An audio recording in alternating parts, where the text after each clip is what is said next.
Assalamualaikum warahmatullahi wabarakatuh.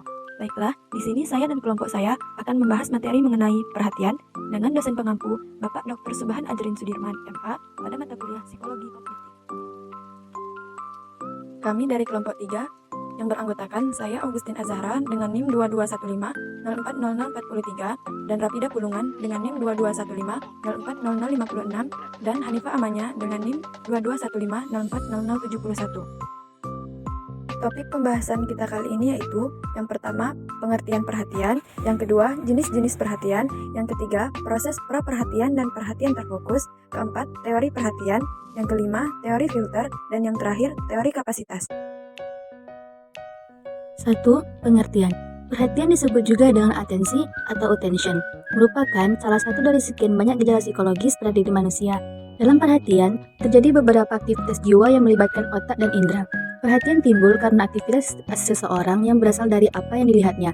Perhatian juga merupakan reaksi umum dari organisme dan kesadaran yang menyebabkan bertambahnya aktivitas, daya konsentrasi, dan pembatasan kesadaran terhadap suatu objek. Perhatian juga sangat dipengaruhi oleh perasaan dan suasana hati dan ditentukan oleh kemauan. Beberapa pengertian perhatian menurut para ahli. Yang pertama, menurut Bima Walgito, perhatian merupakan pemusatan atau konsentrasi dari seluruh aktivitas individu yang ditujukan kepada sesuatu atau sekumpulan objek. Yang kedua, menurut Kartini Kartono, perhatian adalah reaksi umum dari organisme dan kesadaran yang menyebabkan bertambahnya aktivitas, daya konsentrasi, dan pembatasan kesadaran terhadap suatu objek. Dari beberapa definisi di atas, maka dapat disimpulkan bahwa perhatian adalah salah satu dari gejala psikologi yang mempunyai sifat-sifat yang menonjol baik dari dalam maupun dari luar individu yang dapat membantu proses pembelajaran yang memerankan aktivitas, konsentrasi, keseriusan, kewaspadaan, dan kesadaran. Dengan kata lain, perhatian merupakan kegiatan yang dilakukan oleh seseorang yang tertuju pada suatu objek atau sekumpulan objek yang memerankan aktivitas, konsentrasi, dan kesadaran. 2. Jenis-jenis perhatian. Yang pertama, perhatian spontan dan disengaja. Perhatian spontan disebut pula perhatian asli atau perhatian langsung. Merupakan perhatian yang timbul dengan sendirinya oleh karena tertarik pada sesuatu dan tidak didorong oleh kemauan. Perhatian disengaja yakni perhatian yang timbulnya didorong oleh kemauan karena adanya tujuan tertentu. Perhatian dengan sengaja ditujukan kepada sesuatu objek. Misalnya, siswa-siswa SPG mendapat tugas dari orang tuanya untuk belajar, yakni belajar di sekolah. B. Perhatian statis dan dinamis. Perhatian statis ialah perhatian yang tetap terhadap sesuatu. Ada orang yang dapat mencurahkan perhatiannya kepada sesuatu seolah-olah tidak berkurang kekuatannya. Sedangkan perhatian dinamis adalah perhatian yang mudah berubah-ubah, mudah bergerak, mudah berpindah dari objek yang satu ke objek yang lain. Supaya perhatian kita terhadap sesuatu tetap kuat, maka setiap perhatian perlu diberi perangsang baru. 3. Perhatian konsentratif dan distributif. Perhatian konsentratif atau perhatian memusat, yakni perhatian yang hanya ditujukan kepada satu objek atau masalah tertentu. Misalnya, seseorang yang sedang memecahkan soal aljabar. Tentunya, jiwa dan perhatiannya dipusatkan pada soal-soal aljabar tersebut dan tidak bercabang. Selanjutnya, perhatian distributif atau perhatian terbagi-bagi. Nah, perhatian ini dapat membuat orang membagi-bagi perhatiannya kepada beberapa arah dengan sekali jalan atau dalam waktu yang bersamaan. Misalnya, guru yang sedang mengajar, sopir sedang mengemudi mobil, atau polisi lalu lintas bertugas di tengah-tengah jalan yang ramai. D. Perhatian sempit dan luas. Perhatian sempit yaitu orang yang mempunyai perhatian dengan mudah dapat memusatkan perhatiannya ke suatu objek yang terbatas walaupun dia berada dalam lingkungan yang ramai. Dan perhatiannya tidak teralihkan, juga jiwanya tidak mudah tergoda oleh keadaan sekelilingnya. Dan perhatian luas, kebalikan dari perhatian sempit, yaitu perhatiannya mudah sekali ditarik ataupun dirangsang oleh kejadian-kejadian yang ada di sekelilingnya, dan mudah mencurahkan jiwanya kepada hal-hal yang baru. Perhatian fiktif dan fluktuatif. Perhatian fiktif atau perhatian melekat, yaitu perhatian yang sangat mudah melekat pada objeknya, sedangkan perhatian fluktuatif atau yang bergelombang. Orang yang mempunyai tipe ini pada dasarnya memperhatikan bermacam-macam hal sekaligus, tetapi kebanyakan tidak seksama. Yang ketiga, proses pra-perhatian dan perhatian terfokus. Menurut Teacher Interaction Theory, maka proses perhatian dibedakan menjadi dua macam, yaitu pra-perhatian dan perhatian terfokus.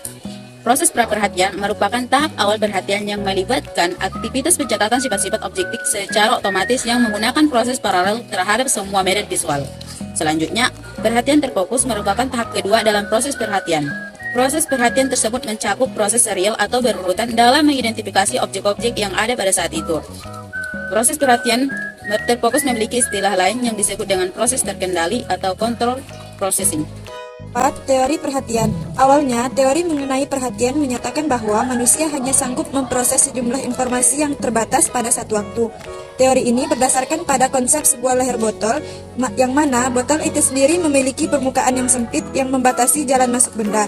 Teori ini berpendapat bahwa leher botol yang sempit itu serupa dengan jalan masuk informasi yang harus dilakukan pemrosesan lebih lanjut oleh manusia. Jika satu pesan sudah masuk, maka pesan atau informasi yang lain akan tertinggal di luar. Menurut Neisser, tidak ada hasil penelitian yang menemukan bahwa kapasitas perhatian dimiliki manusia sangat terbatas yang dikemukakan oleh teori leher botol, karena otak manusia tidak seperti kontainer yang pasif, melainkan bersifat aktif dan dapat berkembang. Otak manusia terdiri dari jutaan neuron yang sangat berkembang dan saling berhubungan satu sama lain melalui cara yang luar biasa. Oleh sebab itu, sebenarnya manusia memiliki kapasitas besar melalui proses yang cukup lama. Contoh, pada mahasiswa baru dan mahasiswa lama, dalam mendengarkan penjelasan dari dosen, terlihat berbeda. Mahasiswa baru akan cenderung terlihat bingung, sedangkan mahasiswa lama akan lebih mudah mencatat materi yang penting dari penjelasan dosen tersebut. 5. Teori filter. Teori filter atau penyaringan beranggapan bahwa dalam perhatian terjadi proses seleksi atau memilih aspek tertentu dari stimulus atau informasi. Teori penyaringan berasumsi bahwa penyaringan informasi terjadi di awal perhatian. Menurut teori ini, aktivitas perhatian hanya menerima satu sumber informasi yang dimungkinkan untuk dapat mencapai tahap pemrosesan memiliki makna. 1. Switch model. Proses perhatian berlangsung seperti tombol untuk menghidupkan dan mematikan lampu listrik atau radio. Berarti, perhatian bertindak dan memproses secara langsung pada satu masukan pesan atau saliran informasi dari keterangan ini. Disimpulkan bahwa orang hanya dapat memusatkan perhatian pada satu informasi, sementara informasi lain akan diabaikan pada waktu yang bersamaan. 2. Edenauer model. Reisman mengajukan teori seleksi yang lebih luas yang didasarkan atas macam tombol mekanis yang berkembang. Ia berpendapat aktivitas perhatian beroperasi menyerupai alat pengendali yang mengatur besar kecilnya volume. Alat pengatur volume memungkinkan seseorang mengatur tingkat besar kecil energi yang melewatinya, seperti alat pengukur volume pada pesawat radio atau alat penerima pada pesawat televisi, disesuaikan dengan sinyal yang masuk.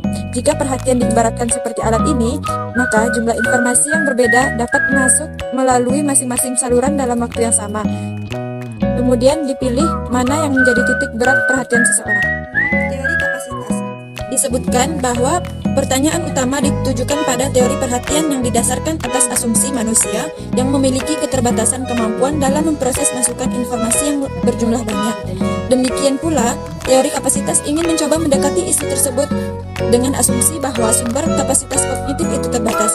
Individu memiliki jumlah kapasitas kognitif tertentu yang digunakan melalui berbagai tugas atau pekerjaan yang dihadapi. Tugas yang berbeda menuntut penyediaan jumlah kapasitas kognitif yang berbeda juga.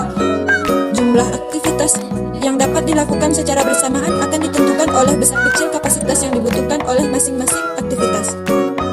Pembahasan materi dari kami. Wassalamualaikum warahmatullahi wabarakatuh.